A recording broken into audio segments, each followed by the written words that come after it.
കുടിക്കാൻ പൈപ്പിലും വെള്ളമില്ല, കുറെ കെറ്റിലും വെള്ളമില്ല. സന്തോഷ് പണ്ഡിറ്റ് ഒരു മണ്ടനാണോ മിടുക്കനാണോ? കണ്ടിട്ട് മനസ്സിലാത്തവരോട് പറഞ്ഞാൽ മനസ്സിലാവും ഞാൻ ചോദിച്ചു. സന്തോഷ് പണ്ഡിറ്റ് മണ്ടനാണോ?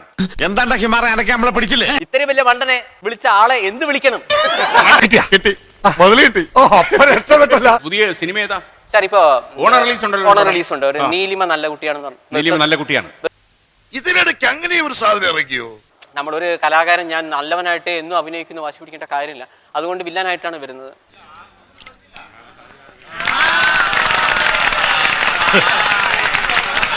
പണ്ഡിറ്റ് ആദ്യമായിട്ട് വില്ലൻ റോൾ ചെയ്യാണ്. താങ്കൾ വികൃതമായിട്ട് അഭിനയിച്ചോളൂ, കുഴപ്പമില്ല. ആ സിനിമ വികൃതമായിരുന്നാ മതി. ഇവിടെ എന്നെ പോലെ ആത്മാർത്ഥതയുള്ള ഒരു കലാകാരന് മാനം മര്യാദയ്ക്ക് ജീവിക്കാൻ ഒക്കത്തില്ലെന്ന് ഇന്നെനിക്ക് മനസ്സിലായി. സാർ ഇഷ്ടമുള്ളവര് കണ്ടാ മതി.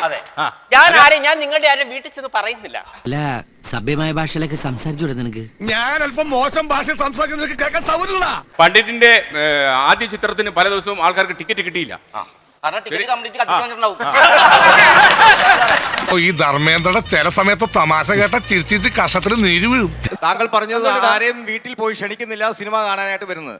പക്ഷെ താങ്കളുടെ വീട്ടിൽ വന്ന് ഞങ്ങൾക്കൊന്ന് പറയണതുണ്ട്, ഒരിക്കലും സിനിമ ചെയ്യും.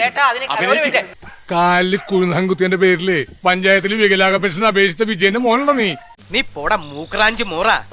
അല്ല ഹലോ, ഞാൻ ഒരു തന്നെ എടുക്കുന്നത്.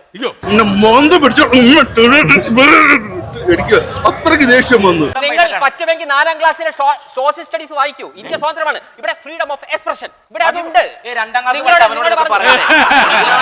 നീ അവനിട്ട് പണിഞ്ഞിട്ട് എനിക്കിട്ട് കേട്ടരുത്. വിരൂപനായ സൂപ്പർ സ്റ്റാർ ഉണ്ട്. അവന്റെ തൊലിങ്ങി ഒരു മോന്തം വെച്ചോണ്ട് നിന്റെ മോത്ത് ആരും നോക്കൂടാ, ടെമ്പിളാരെങ്ങനെ നോക്കൂ? ഒരാളെ കഴിവിനനുസരിച്ചാണ് ചെയ്യേണ്ടത്. ഇയാളെന്താ പറഞ്ഞ വിരൂപനായ ഒരു സൂപ്പർ സ്റ്റാർ ഞാൻ പ്രതീക്ഷിക്കണം. എന്നെ കഷ്ടല്ലേ, കോമൺ സെൻസ് ഇല്ലാത്തിന്റെ കുഴപ്പേ. അല്ലെങ്കിൽ ബുദ്ധി പറഞ്ഞു കൊടുക്കാൻ അവൻ ആരെങ്കിലും വേണ്ടേ? ആകെയുള്ള ഒരു തൊട്ടി കൂട്ടുകാരൻ.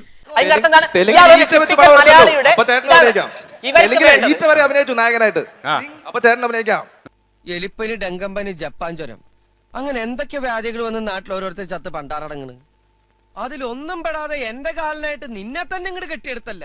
എന്റെ സിനിമ ഇഷ്ടപ്പെട്ടു ഇഷ്ടപ്പെട്ടില്ല, അത് ഞാൻ അംഗീകരിക്കുന്നു.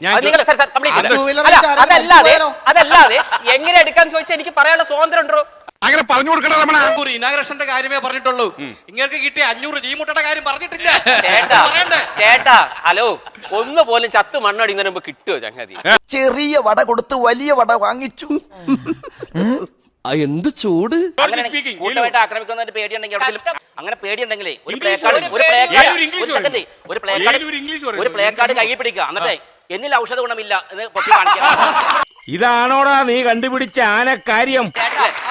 അല്ല, ഈ ഔഷധ ഗുണമുള്ള ഇവനെ മലയാളി ഹൗസ് എന്ന പരിപാടിക്ക് ഇവനെ വിളിച്ചോ. 16 ഒരാളായിട്ട് എന്നെ വിളിച്ചു 26 ലക്ഷം രൂപയൊന്നും. എടാ, ഇന്ന് വരെ നിനക്ക് കോപ്പിൽ 1 രൂപ